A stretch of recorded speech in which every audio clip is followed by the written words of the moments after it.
É impressionante como o sertão vai me revelando camadas de si mesmo que ninguém de fora consegue enxergar. Como se a Caatinga fosse um livro antigo de páginas amareladas que só se abre quando a gente para quieta e escuta o silêncio entre um pio de coruja e outro, revelando segredos que transformam o comum em milagre diário e me fazem sentir parte de algo maior do que eu mesma.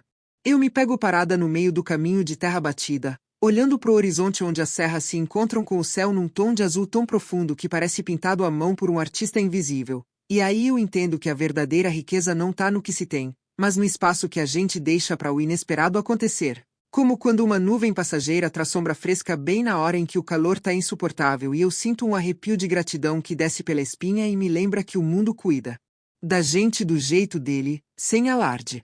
Eu criei o hábito de anotar num caderno de folhas soltas, com letra torta de quem aprendeu sozinha, as pequenas epifanias que surgem do nada. O jeito como uma lagartixa escala a parede de taipa sem medo de cair, me ensinando que persistência não precisa de plateia. Ou o som do vento passando pelas folhas secas de um angico, que parece sussurrar conselhos de quem já viu muitas secas e muitas cheias e ainda assim continua de pé.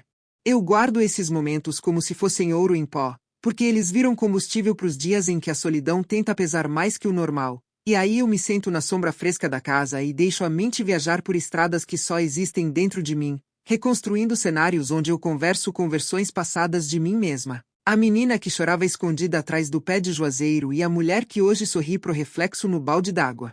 Eu aprendi a fazer música com o que a natureza oferece. Bato 2 paus secos no ritmo do meu coração e o eco responde como se o próprio sertão estivesse dançando comigo, sem precisar de sanfona nem de parceiro, só a batida constante que me diz que o tempo não para, mas também não corre para me deixar para trás.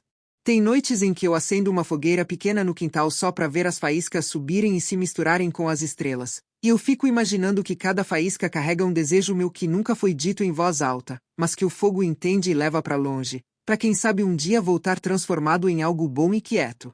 Eu não vivo de grandes planos, vivo de pequenas certezas que se acumulam como lenha seca pro inverno. A certeza de que amanhã o orvalho vai molhar as folhas de novo, de que o cheiro de fumaça de lenha vai se espalhar pela cozinha quando eu preparar o café, de que meu corpo, marcado pelo sol e pelo tempo, ainda tem energia para rir alto quando uma lembrança boba surge do nada.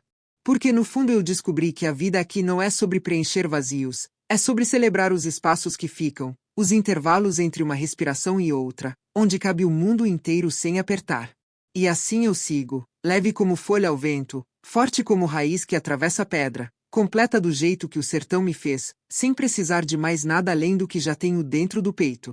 E o sertão, com sua sabedoria antiga e silenciosa, continua me ensinando que cada estação traz um ensinamento diferente, como se a própria terra fosse uma professora paciente que não cobra prova, só observa se a gente está prestando atenção nos detalhes que a maioria das pessoas passa por cima sem notar.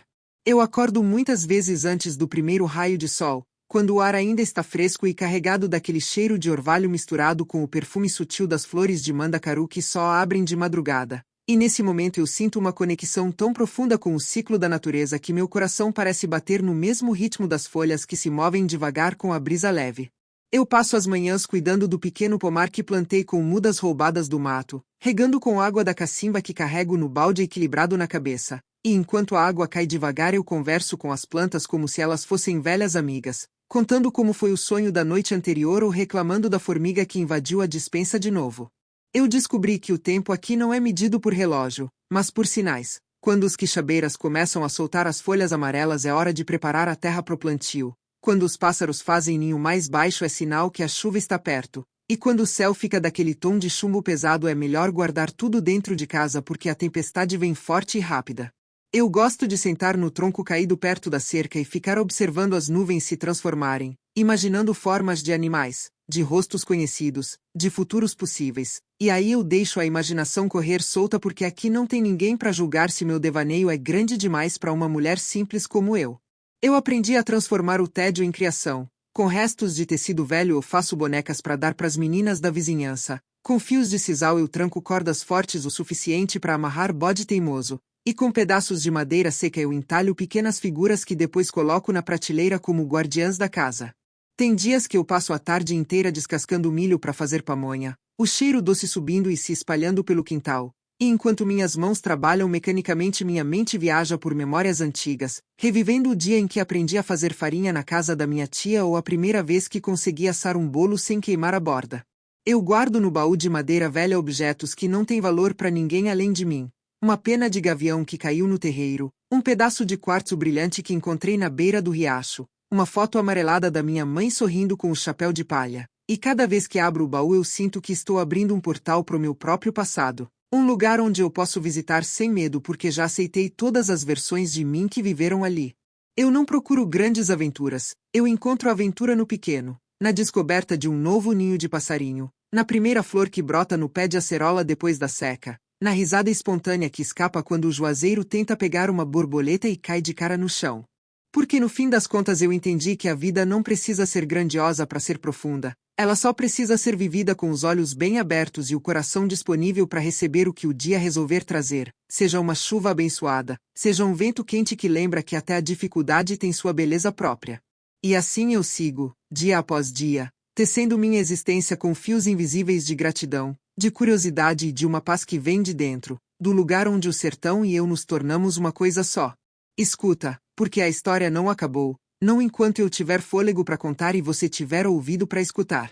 Depois que eu resolvi me importar menos com o espelho e mais com a vida, as coisas não mudaram da noite pro dia, não. Continuo acordando às 4 da manhã para botar o café no fogo, continuo tendo conta para pagar e dinheiro faltando, continuo passando na rua e vendo os outros desviando o olhar como se eu fosse assombração. Mas uma coisa mudou, o peso no peito diminuiu. Não sumiu, mas diminuiu. E com esse peso mais leve, eu comecei a reparar em coisas que antes eu não via de tanta tristeza. Por exemplo, o vizinho seu Pedro, que é mais velho que eu e também nunca casou, ele sempre me dá um ovo quando as galinhas dele botam muito. E eu achava que ele fazia isso por dó, sabe? Porque sou feia e sozinha e ele tem pena. Mas um dia eu parei para pensar, será que é pena mesmo? Ou será que ele só é um homem simples que gosta de dividir o que tem, e eu, na minha mania de achar que tudo é por causa da minha feiura, tava desmerecendo a bondade dele? A gente faz isso, sabe? A gente sofre tanto que começa a achar que todo mundo nos olha com desprezo, quando às vezes as pessoas nem tão pensando na gente. Às vezes elas só tão vivendo a vida delas, e a gente é que se coloca no centro da própria desgraça. Isso foi um aprendizado grande. Aprendi que nem tudo é sobre minha cara. Aprendi que o mundo não gira em torno do meu nariz torto. E isso, de certa forma, aliviou. Porque se o mundo não tá me julgando o tempo todo, então eu posso errar, posso sair, posso tentar, sem medo de que cada passo meu seja analisado e condenado. Claro que ainda tem os que olham feio, os que cochicham, os que fazem piada. Isso nunca vai acabar. Mas eu já não dou mais importância. Deixa eles cochicharem. Deixa eles rirem. O riso deles não me tira o sono. O que me tira o sono é acordar no meio da noite e sentir aquele aperto, aquele pensamento chato de que eu não vivi direito.